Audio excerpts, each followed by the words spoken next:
तो hello friend, welcome back to my YouTube channel. तो कैसे हैं आप लोग? आई होप कि आप लोग एकदम मस्त होंगे।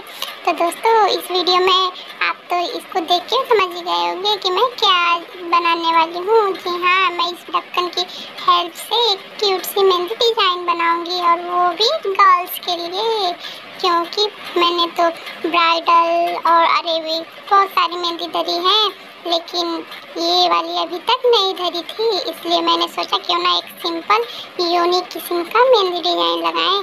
तो चलिए दोस्तों, जल्दी जल्दी से इसको मैं बना लेती हूँ, और आप लोग इसको एंड तक देखो। और हाँ, लास्ट में बताओ कि आपको ये मेहंदी डिजाइन कैसी लग रही है।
कैसी लग रही है आप लोगों को कमेंट करके ज़रूर बताइएगा।